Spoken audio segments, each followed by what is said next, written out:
toute la vérité sur le mouvement féministe. Aujourd'hui, je veux vous partager quelque chose qui a complètement bouleversé ma vision du monde. Ce n'est pas une opinion, c'est un témoignage, celui de Aaron Russo, réalisateur américain qui raconte sa conversation en privé avec Nick Rockefeller. Dans cet échange, Rockefeller lui aurait avoué le mouvement féministe des années 60, qui n'était pas un élan d'émancipation, mais une manipulation des élites. Leur but, taxer la moitié de la population, les femmes, les mettre au travail, briser le lien entre la mère et l'enfant et faire en sorte que l'État prenne en main l'éducation des enfants. Ce que Aaron Russo nous révèle. Il explique que Rockefeller lui aurait dit « Avant, les enfants étaient avec leur mère. C'est là qu'ils recevaient leurs valeurs, leur éducation. Aujourd'hui, on les met à l'école très tôt, de plus en plus tôt, pour pouvoir les former. » Et là, je me suis arrêtée.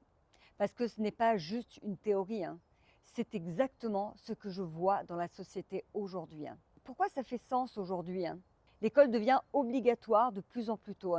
Le congé maternité est ridiculement court en France, comparé à la Bulgarie, 14 mois, à la Lituanie, 18 mois, tous les pays scandinaves. Et ce n'est pas vu comme une faiblesse, c'est vu comme un pilier de la société.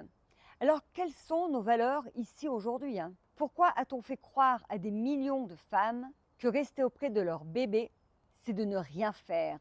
On a voulu faire croire aux femmes qu'elles avaient besoin d'aide pour tout, et dans l'accouchement, c'est flagrant.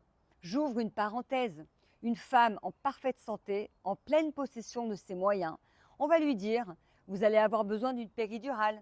Mais on ne lui explique pas les conséquences. On lui injecte une péridurale surdosée au point de l'empêcher de bouger, voire de ressentir son accouchement. Certaines se retrouvent à la limite de la paralysie, hyper traumatisant. Mais dans quel monde vit-on? Il existe pourtant des alternatives comme la péridurale déambulatoire, qui permet de marcher, de bouger, être actrice de son propre accouchement. Mais ça, ce sera le sujet d'une prochaine vidéo. Retrouver ce lien avec notre enfant, c'est devenu un véritable acte révolutionnaire.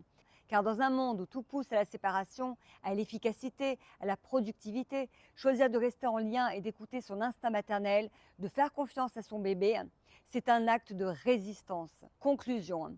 Aujourd'hui, je crois qu'il est urgent de se réveiller, de se réapproprier notre maternité, notre puissance, notre lien sacré avec nos enfants, de questionner ce qu'on nous impose comme normal, de refuser l'ingérence dans nos choix de mère, de redevenir souveraine et surtout, arrêtons d'accepter l'inacceptable.